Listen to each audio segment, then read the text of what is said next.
Dragon School, illustrated by William Davis. Dibbs was nearly 8. Soon he would be old enough to go to the Dragon School, where he would learn to fly and breathe fire.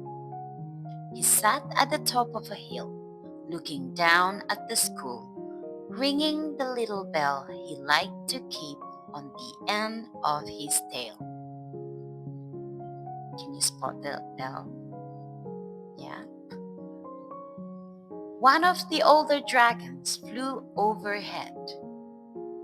I'm sure I can do that, Dibbs thought.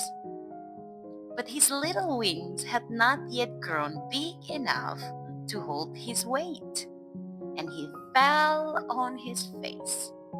Ouch. Worse yet, his favorite little bell slipped off the end of his tail and went tumbling down the hill. It bounced all the way down the hill and right inside the front gate of the Dragon School. Dibbs was nervous about going in, but he explained what had happened to his favorite thing, and the bigger dragons let him go in. Inside, Dibbs saw a line of young dragons getting ready for a flying lesson.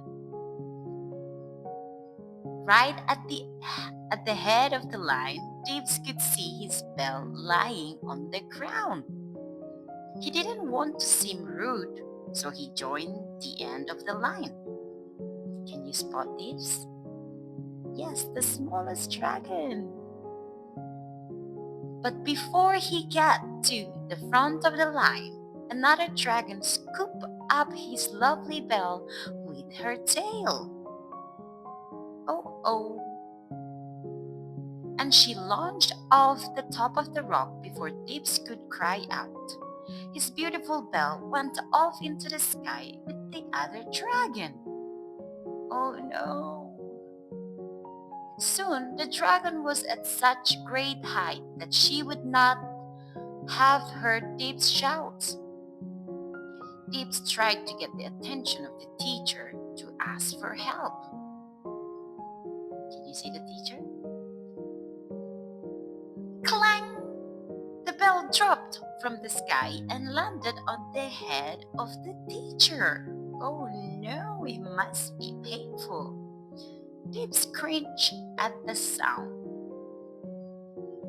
And instead of hitting the ground, the bell lodged firmly into the branches of a nearby tree. Dibbs crashed all his weight against the tree. Ah!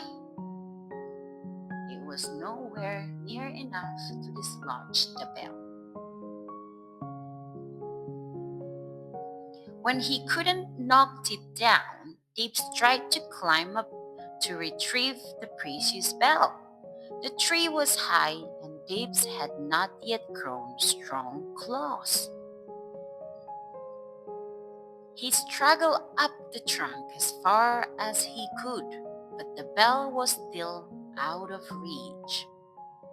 Frustrated, Dibbs let out a little puff of smoke. Wow! That was the solution. He would breathe fire and remove all the leaves caught around the bell.